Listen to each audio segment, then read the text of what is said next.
And a lot of people say when they notice that huge distance between Putin and whoever it is that he's talking to at these meetings that we see on television, that he's paranoid about COVID. I think that's too far of a distance for COVID. I think that's about the distance of a blast hidden in a briefcase, and he's thinking back to Hitler's generals in the bunker in 1944 and wants to make sure that doesn't happen to him. I'm Ashley McFarland, a nonprofit executive living in Duluth, Minnesota, and you are listening to the Vance Grow Podcast. Welcome back to the podcast. I'm glad you're here. Today, we're doing a special edition because I want to continue on with the multiple perspectives of what's going on between Russia and the Ukraine.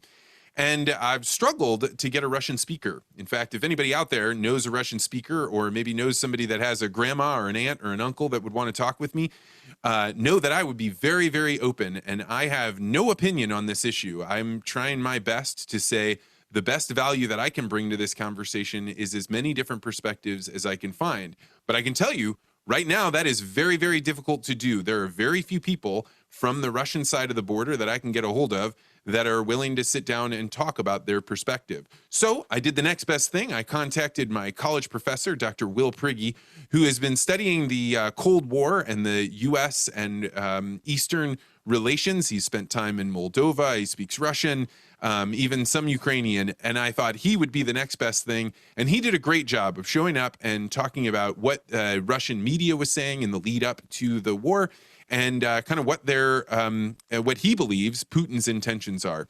So you are in for a very interesting interview. And if these kinds of interviews are things that you enjoy, know that there is a community called the Articulate Ventures Network, where we host different discussions, where we get together and practice getting better at public speaking, at thinking about challenges, but also debating issues like this, where you can take any side that you want just to be able to explore and try out ideas. We live in a world where we're kind of fed a certain set of ideas, and it is really good to make sure you get out there, you stretch, you exercise, you try out different ways of thinking, and maybe you arrive at the same conclusions you had before, but it's really good to know that you arrived at them rather than just having them received.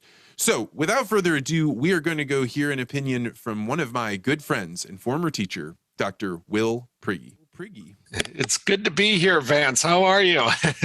Man, it has been a wild few days, not just personally, but all over the world. And I'm really excited to just jump in right here. So to begin with, what is the lay of the land right now with the Russia and the Ukraine crisis, as far as you know from your academic position? It is. It is very unpredictable right now, and we could speculate about what the options might be in the future, but we could never really know for sure, because I think with this kind of government and society and leadership, that it really comes down to the mind of a single individual. And only he knows what at least the future from his side holds. Although clearly he thought he knew the future for all sides, and 5, 6, 7 days into this, and I'm sure he's going to have to readjust his plans, because things are clearly not going the way he would have intended. So during the buildup, as they were building up troops on the border, what was he telling his people was the reason that they needed to do this? What are they believing as they go through the fact that their country invaded another country?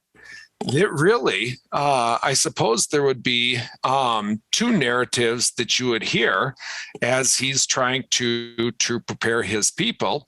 One would be sort of the line that he would have given us, that they're not down there to do anything, that these are just simply military exercises.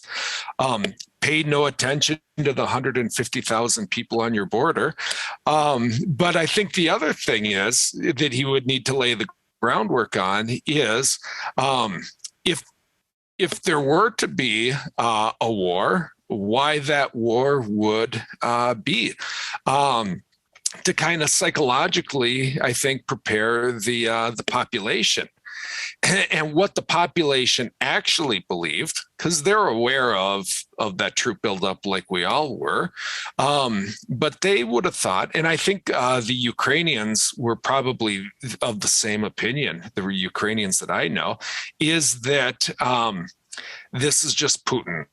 And Putin is a negotiator. And so sometimes in that old KGB style, if you really want to get the deal that you want, you've got to take it right up to the edge. And so, yes, it looks scary, but that is Putin being Putin. And one thing I can know for sure is that there's not going to be an invasion, because it would be catastrophic for both sides. And I would say this was very much the opinion of the Ukrainians that I knew as well. It's not going to happen. And there's almost a disbelief, I think, coming from both sides when it ultimately did happen. But maybe to go further with how he would prepare his people, is that I think the Russian perspective would be that we're talking about the long arc of history here. And that what is historic Russian lands? And historic Russian lands, first they'd look at it by ethnicity. And so they would see this really as being Russia, but also Belarus and Ukraine. And that these are all sort of fellow Slavic brothers. And so the natural unit is this sort of fraternal brotherhood of Slavs. And that when you look, and again, I'm saying this from his perspective, not necessarily mine, but when you look at, say, linguistically, there's not such a great difference between Belarusian and Russian. Maybe there's more with Ukrainian and Russian, but they're close. I don't know. I wouldn't say that they're mutually intelligible. Putin doesn't, when he has met with Ukrainians, he would need a translator for that. But he would say it's pretty close, and that we have a shared history. And that if you look at the origins of Russia, it's never been in Moscow. It's always been down in Kiev. And so the giant statue that they have on the Dnieper there to Vladimir the Great is that is seen as the origins of Russia, not just Ukraine, and that he would be a Russian founder, not just somehow Ukrainian. And that what is this Ukrainian? And he's said this in the past, that it's in a sense an invention of the post-World War era. And so, and of course, the Ukrainians would say, well, if you look at anything in Central and Eastern Europe, they're all products of this time after the First World War, either the Civil War in Russia or the peace treaties at Paris in 1919. And then there's lots of other historic lands that we could add to that if we wanted to, such as the Baltic states were always part of the Russian Empire as well, and now they're a part of NATO. And so he would say, and I think he plays on a certain grievance and hurt feelings that the Russians had, that 1991 was painful for them. And the only thing more painful than the collapse of the Soviet Union for Russians is the decade that followed. And the decade that followed was marked by sort of this cowboy capitalism, American advisors suggesting to the Russians as to how it is that they can restructure their economy and become wealthy and prosperous like us in the United States. You just have to be willing to endure a little pain, this so-called shock therapy. and that if you go through this shock therapy and you almost brutally privatize the lands and the property within from the Soviet Union, it's going to be hard, but we'll get through it, and you'll be better as a result of that. And unfortunately, at the end of the 1990s, you have to crack eggs in order to make an omelet, but where's your omelet? And there was no omelet. And this is the tide and the sentiment that Putin came to power on. And it, in many ways, moved to rectify some of those issues of the past. But he would say then that Russia was in a very weak position in 1990 or 1991. And the Western powers came in, and they do this with a smile and some soothing words. But they were there basically, he would say, to imperialize us economically. And we were not in a position, we were desperate for loans from the West to say no. So we had to sign on to some pretty bad agreements. And that just because we signed on to give away so many of our historic Russian lands because we're in a weak position, he would say, I'm sort of a strong leader, and I'm coming back, and now it's time to renegotiate that bad deal. So that would be sort of that from the Russian perspective. You know, I'm so glad you brought it up, because there's been very little explanation of what is going on in the minds of the Russians. And for me, it's very uncomfortable when you start saying our adversaries are crazy people, right? They're totally out of their mind. Because I find, one, it very rarely ever helps you to underestimate your opponent by just saying they're irrational. That's right. And then two, like, there are millions and millions of people on the other side of the border that, you know, the Western news is telling me that they're protesting and that there are oligarchs that are saying that they don't like it. But I have to imagine that Putin maybe doesn't care about internal polling results for his for his upcoming election, but he does need the support of at least some group of people in order to stay in power.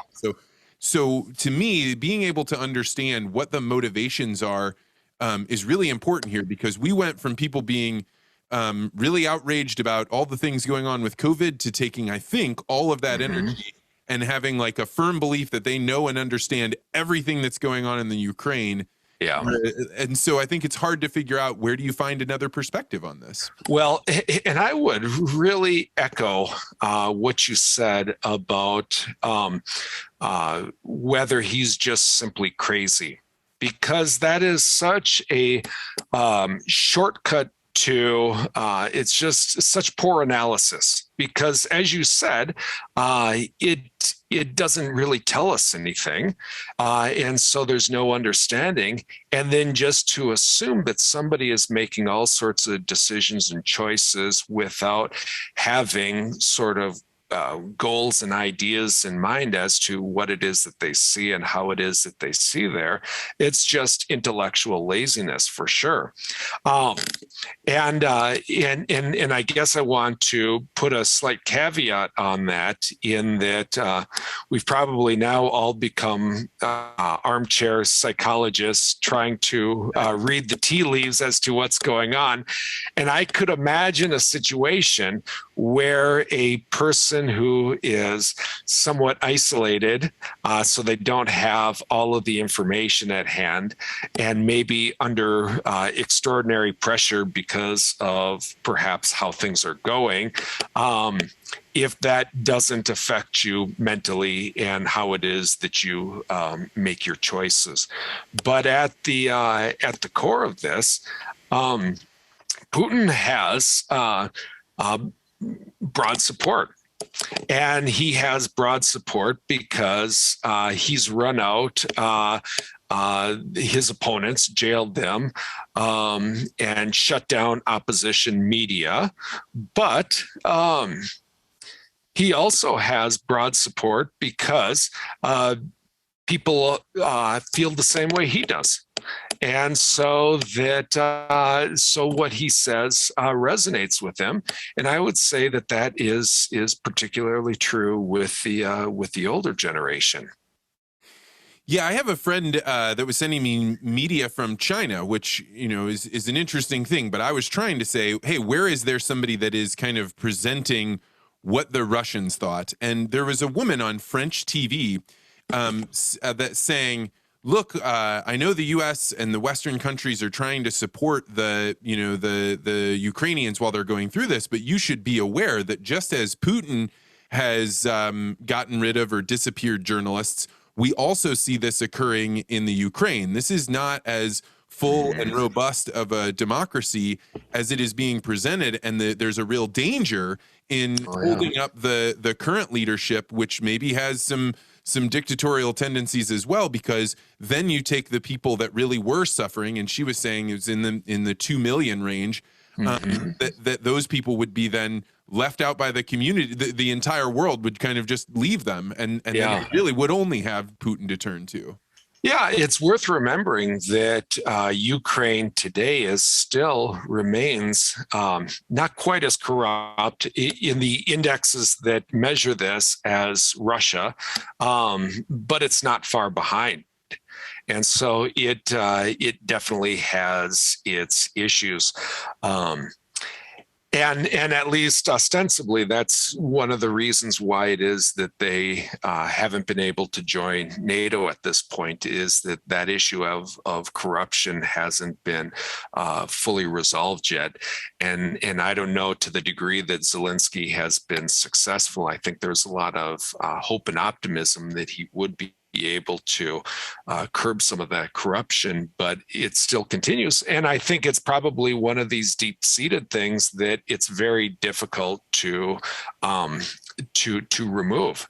And I mean, we think about maybe our own country too, how difficult it is to cope with corruption within our own system. And so, but it's not to the degree that the Ukraine and Russia is.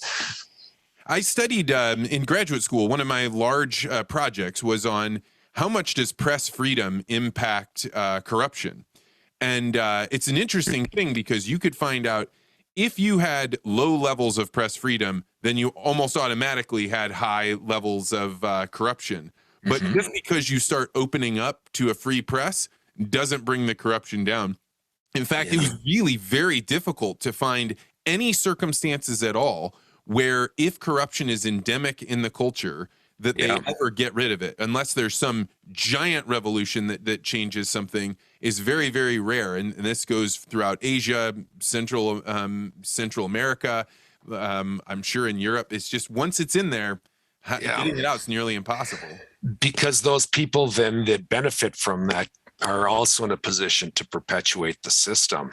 And so, that's absolutely true.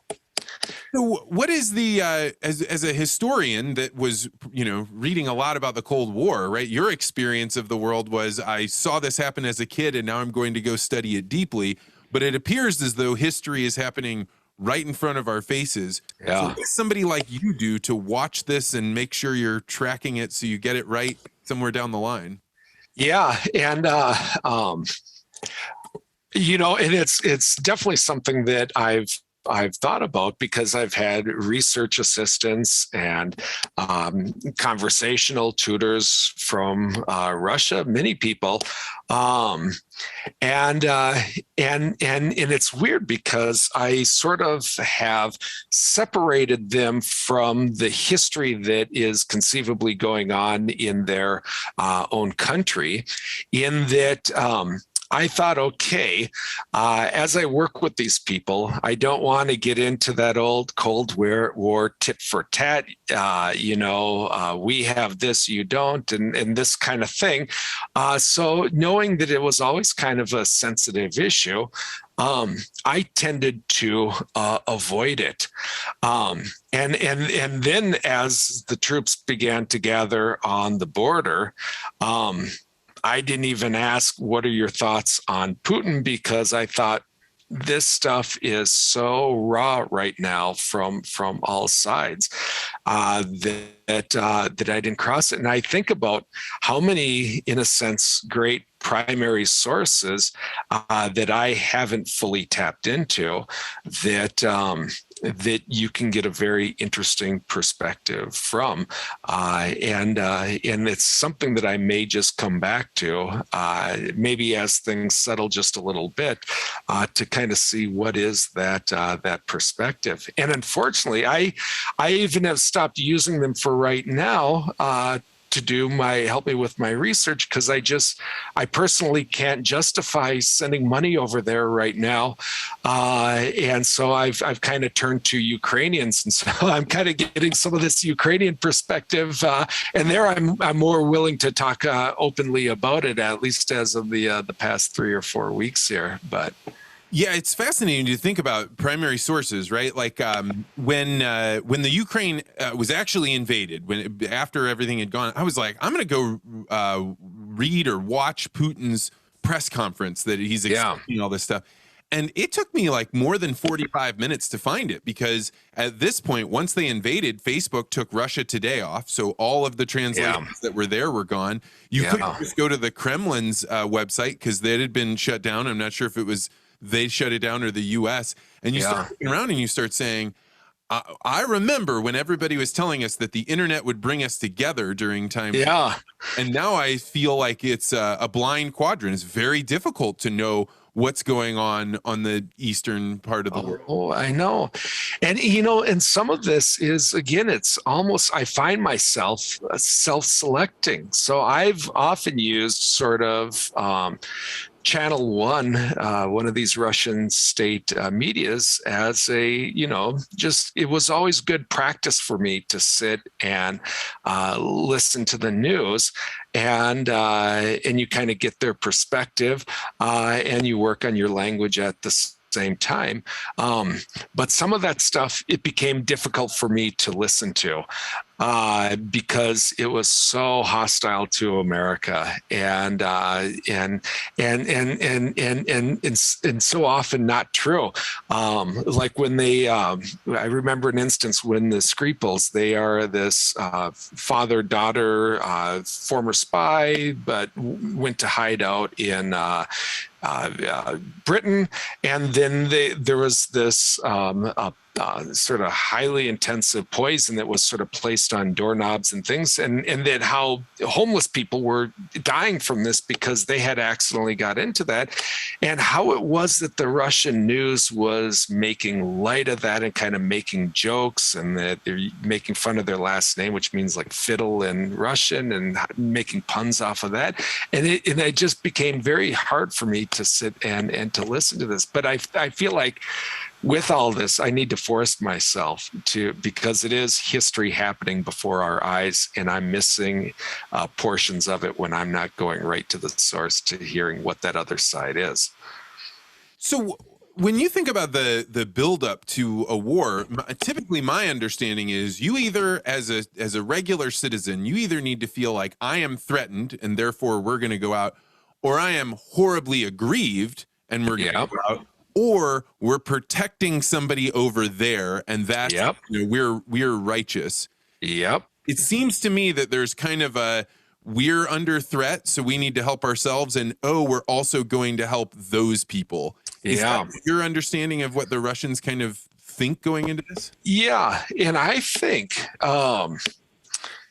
to look at this a little bit, that there are things that are very, very popular with the Russian people, and it doesn't have to be ginned up at all. It's just felt that way. So with the annexation of Crimea, they were extraordinarily sympathetic to that, because they would say, well, 58% of that region is ethnically Russian. And then you kind of link it back to we were on our knees in the 1990s when they extracted from us all of these concessions that sort of that old fool Yeltsin, drunken Yeltsin went ahead and signed so that the West could take advantage of us. They saw this as really sort of correcting wrongs from the past. And these were very popular wars.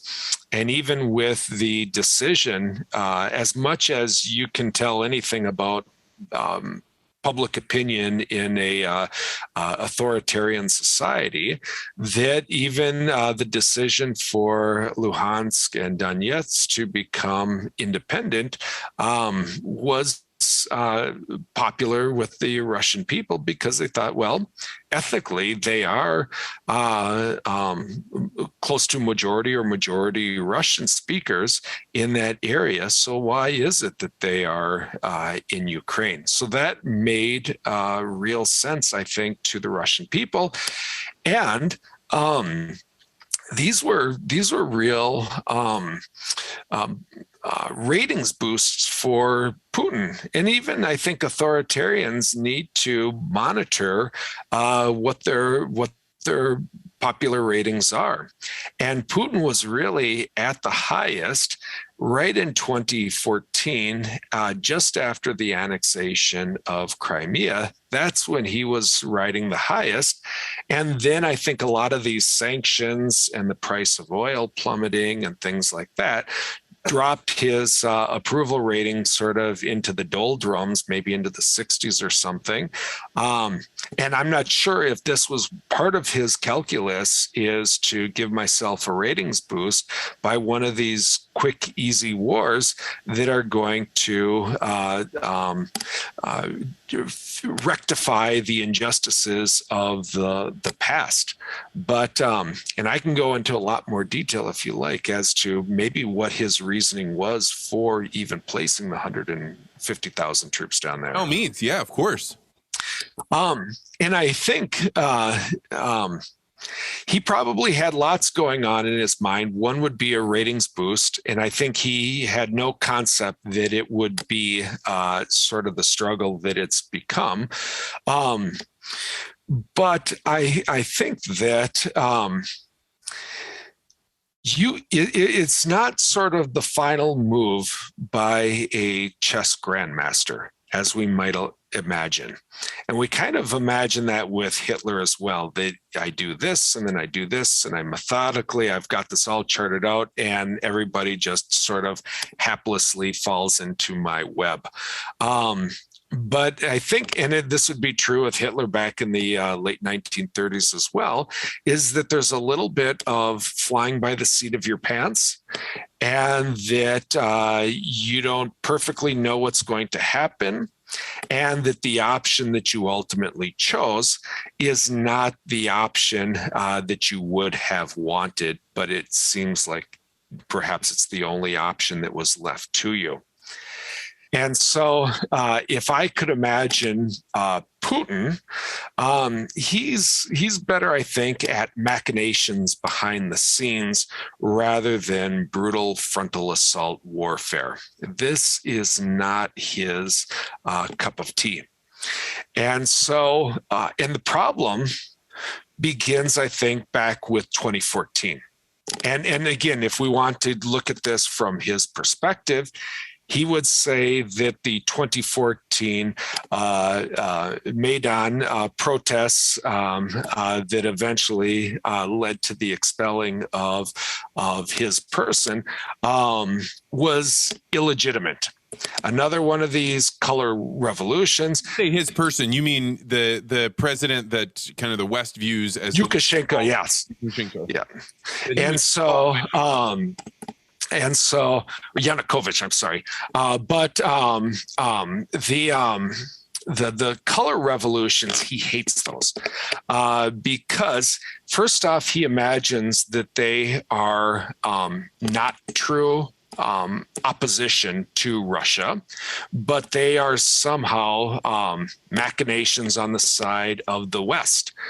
And that there they are through all of their soft power and NGOs and the rest embedded in these countries, sort of pitting one side against the other, where they should have been just happy being together with us, closely aligned with Russia.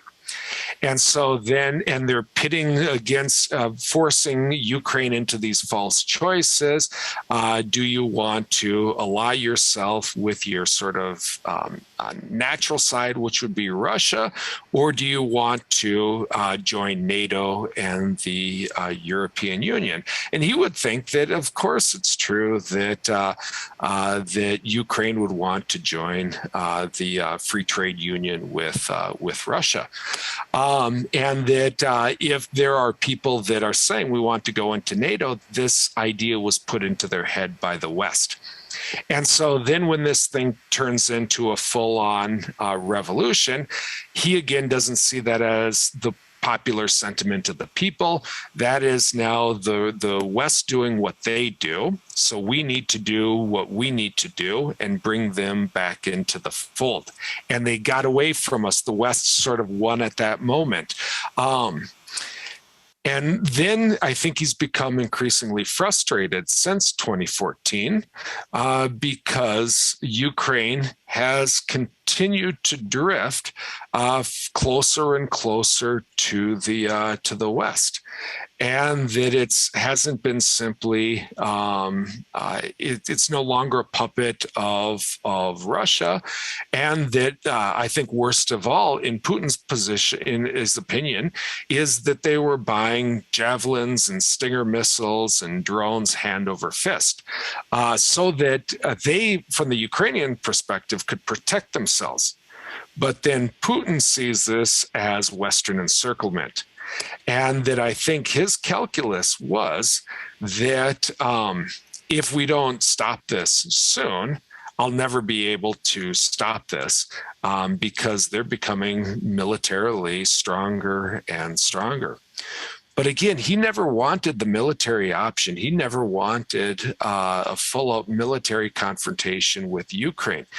Instead, what he wanted to do was have Luhansk and Donetsk come back into Ukraine, sort of return to the Ukrainian fold with special status, that it has greater autonomy to sort of choose its own special path. And this would have required a full change to the Ukrainian constitution. And those particularly in the west of Ukraine, were not going to have any of that.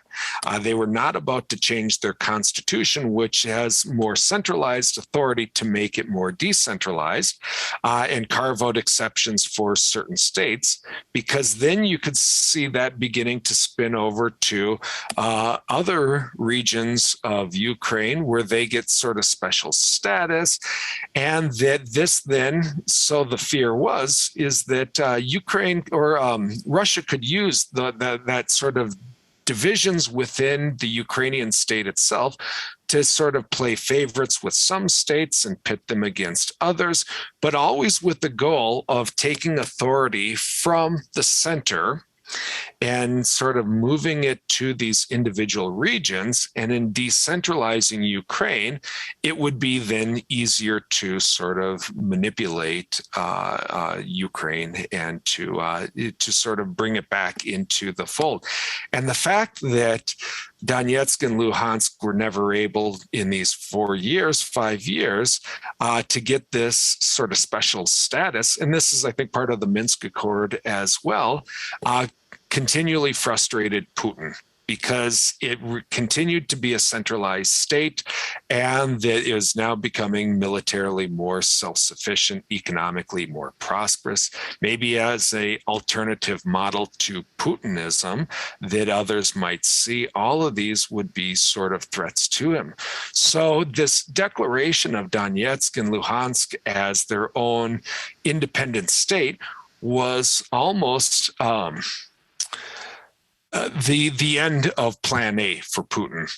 And so with that, you can really tell that the die had been cast, because now that option of decentralizing Ukraine was off the table.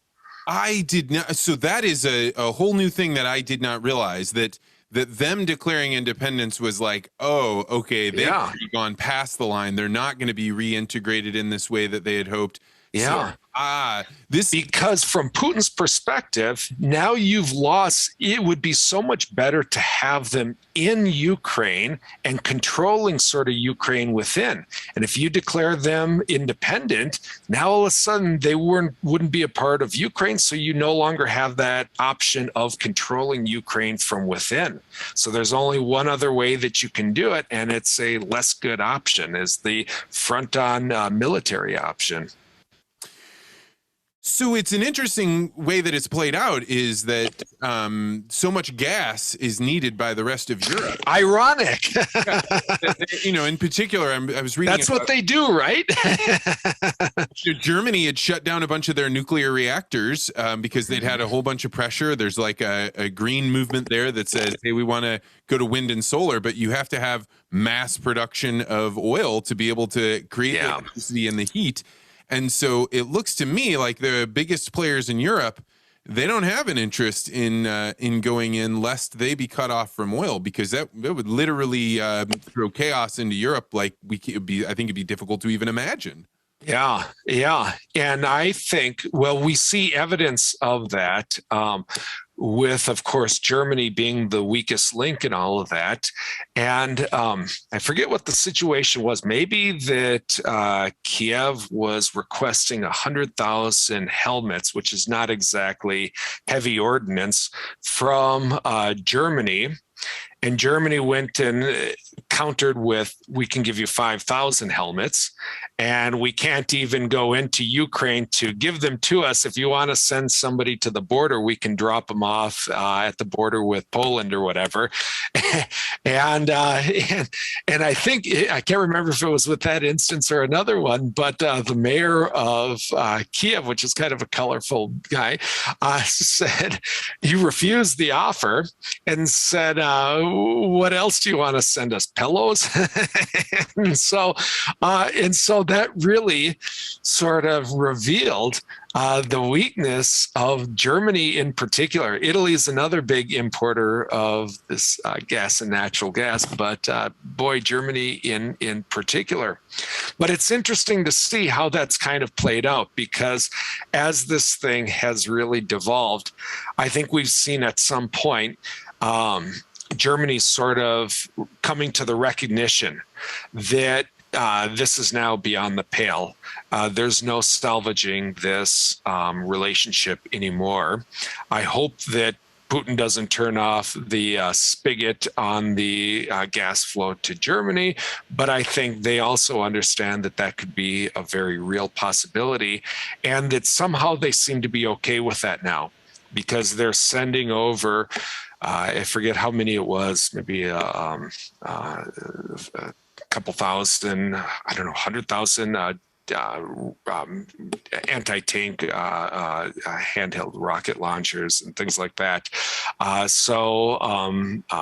was Swift. So they've come to the recognition that this is not going to work. And what I didn't realize is that those nuclear reactors that were sort of shut down after Fukushima have not totally been dismantled, and so that they are firing those, at least some of those, back up again to sort of close the gap. And so, but there's not enough closing. That gap is way too big, and so maybe to be sympathetic a little bit to the Germans, they're doing all of this with the understanding that we could be really harmed economically by what Russia can do to us, by how dependent we are on this oil, and that, particularly natural gas.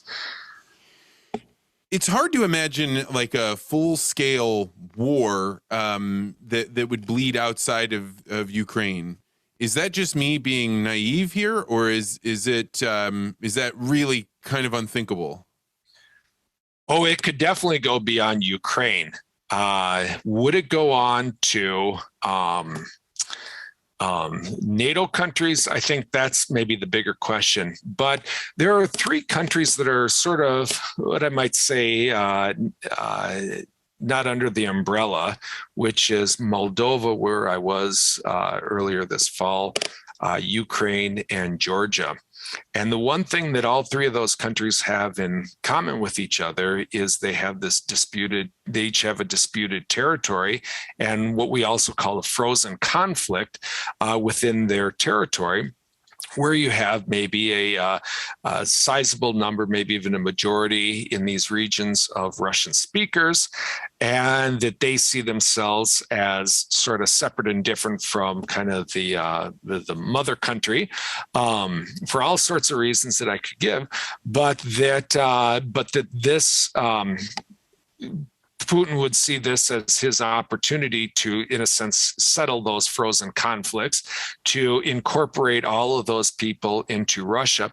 And what I was originally imagining is there is something known as sort of this Novaya Russia project, New Russian project. And these are all the lands at the south of Ukraine, which are, historically Russian. Russian lands brought in under Catherine the Great. They have, I wouldn't say a majority of Russian speakers, but they have a sizable population of Russians. And in some areas like Luhansk, Donetsk, and certainly Crimea, you're getting close to a majority in Crimea. And that his hope was to sort of bring those people into the fold. And at the same time that Crimea happened, there was a push to get those people sort of through popular uprising to throw off the shackles of Ukraine and join Russia in this sort of Novaya Russia project. And it never really took off because. And it's interesting, just because somebody is a Russian speaker doesn't automatically mean that they want to live under an authoritarian kleptocrat. And so it's funny how that works, but sometimes that's so. And so that really didn't take off. But with that sort of Novaya Russia vision, he was imagined sort of solving at least the Ukrainian and Moldovan frozen conflict. And then if we wanted to take this, go ahead, Vince. Well, I keep going. I didn't know you had more to go. Yeah. Now, and I'll take just my sort of little country of Moldova, which is just to the sandwiched in between Ukraine and Romania. These countries can be quite complex ethnically, and they have another population to the south, the Gagauzzi, and they are Turkish Christians that migrated to the south of Moldova from Bulgaria. And so they are Turkish, but I had to ask but they all speak Russian. And they are all sort of pro-Putin and pro-Russia. And I had to ask when I was there, because Erdogan had actually visited the city of Kamarat. And I asked if there were ever a war between Turkey and Russia, who would they go for?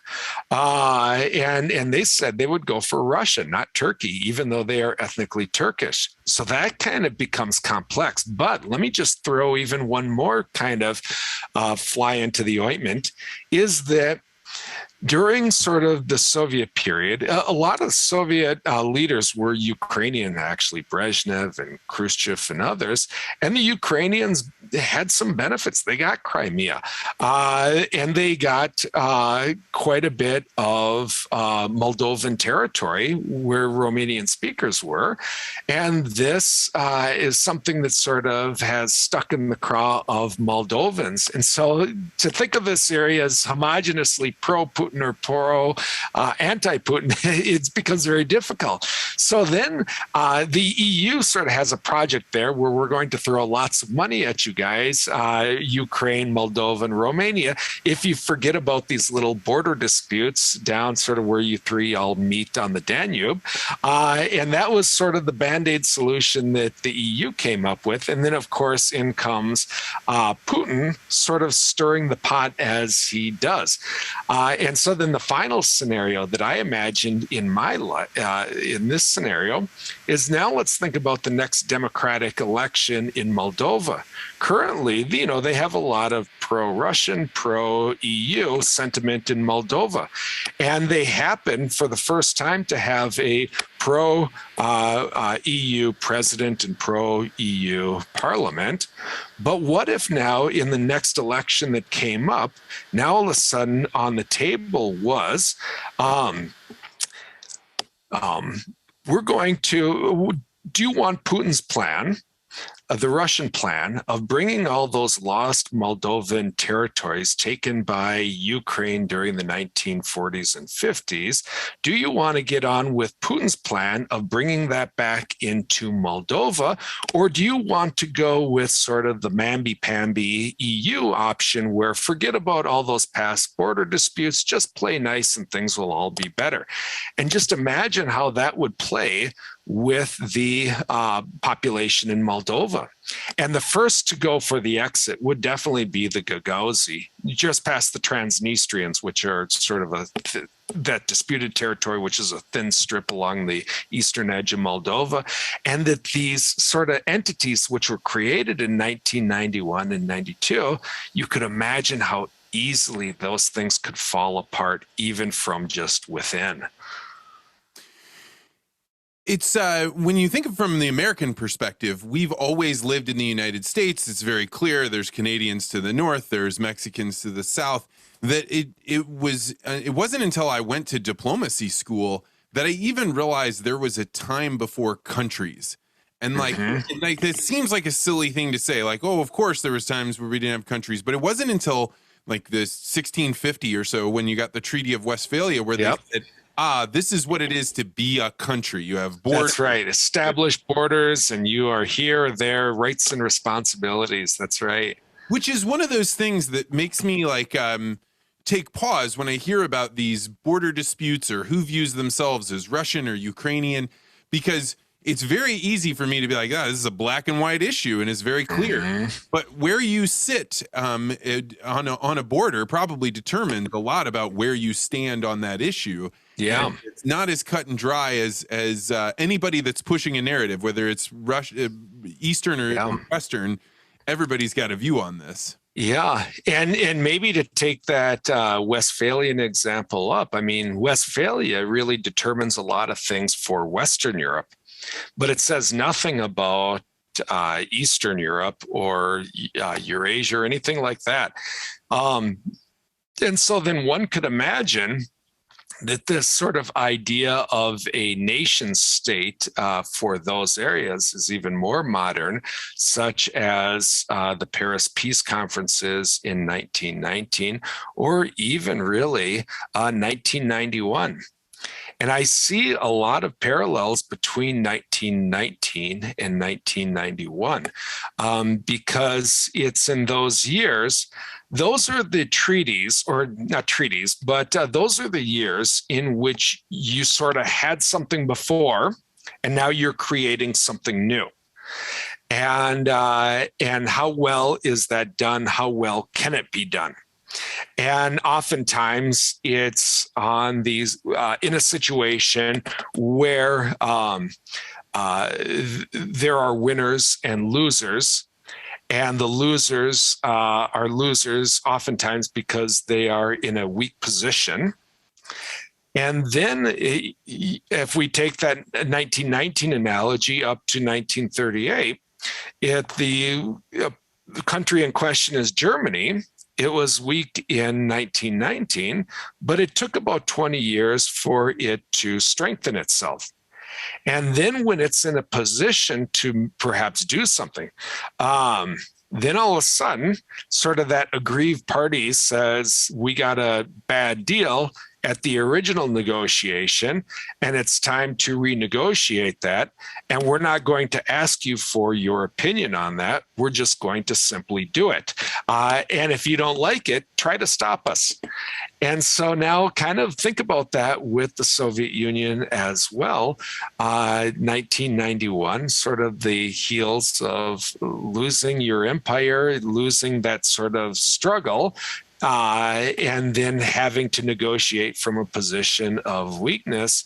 And that in a sense, Putin then is he had the plan at least of renegotiating that bad deal, and this has real echoes, I think, of October 1938 and the Sudeten Germans living in Czechoslovakia, and Hitler, in a sense, wanting to be the gatherer of the German people. And then what is interesting is, and I think almost maybe more about Moldova than Ukraine, but how that then created this chain reaction, which led to, in a sense, the Czechoslovakian experiment imploding, and then only into this vacuum sort of sweeps Hitler. But 6 months after the Munich conference does Hitler go into Prague.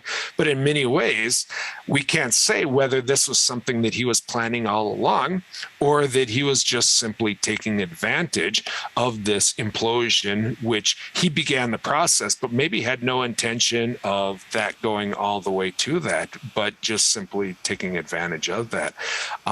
And I think that's part of what Putin wants to do, is perhaps destabilize Ukraine as the next best option, or at least his original plan. Yeah, I only vaguely remember if it was the Paris Treaty where they decided, hey, there's been this thing where people have signed treaties with one another, but they haven't told anybody else about it. And, I always thought, like, why would you ever go tell your treaties to other people? This doesn't make any sense. And this is why you have this very ornate ceremony of, I sign it with a pen, and then I actually have to give you that pen because you have to have like certification of an object from that. But you look at a situation like we're in right now, and you say, what happens if there are agreements from, whether it's in the West, which like NATO is very clear, we've made all the US agreements with Europe is like attack one, attack them all.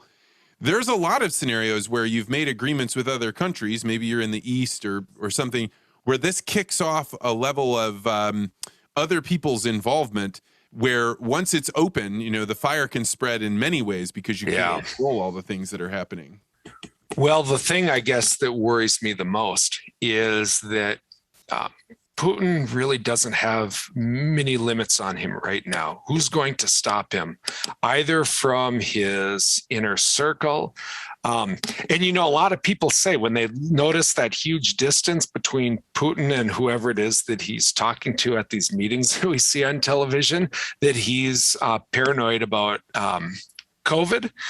I think that's too far of a distance for COVID.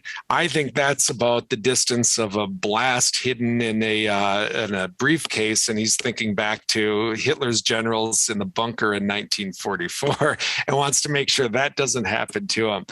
But he has very little, and he sort of knows, because I think Biden has made it very clear, we're not coming into Ukraine and having Americans fighting against Russians because of the possibility of a third world war, nuclear powers. But it then is going to challenge the world that if he has no limits, and we've in a sense done everything short of going face to face with him that we can do, and that as things go very poorly for him, he begins to go after no holds bar against civilians as well as military targets. And as this gets really bloody on the ground, that to what degree will we be able to sit and just simply watch it happen? And that's where it could get really dangerous. So you had brought up the, his fears of assassination, which if you look at Twitter, I mean, there are people out there saying they're ready to go assassinate him themselves. To me, assassination in this scenario is a huge black box. That's saying like, well, we've got this person that we can't control right now, but whoever would come and take the reins in the scenario after that, whether they do something right away, it just seems like, man, there are millions of ways where this can spin out of control. Yeah. And it's a gamble right now that I personally would take. If somebody could get him, they by all means should. But yeah, it's you've got to wonder who is it that would take his position.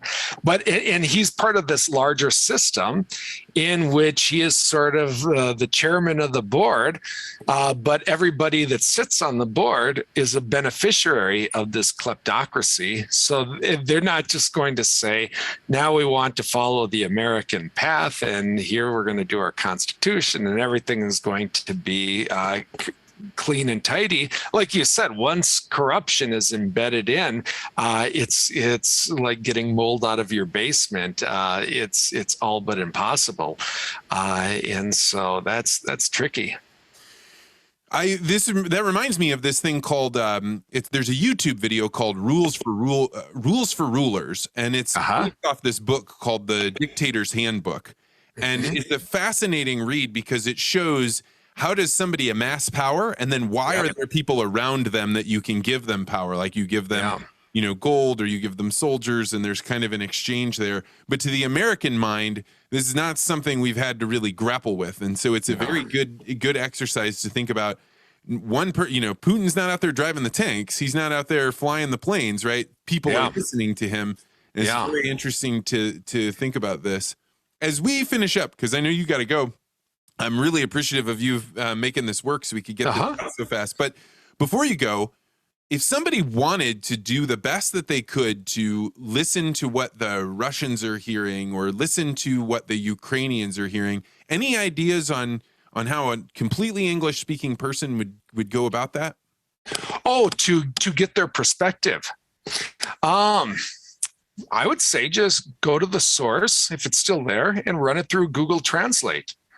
I mean, I don't speak Ukrainian, but I follow the government's feed every night to see just everything that's going on. And in fact, there's an option as you're say in that particular feed, do you want in Ukrainian or English, and you just click on it, and it'll automatically translate barriers. If you want to get out there and see what they're saying, it's all right there.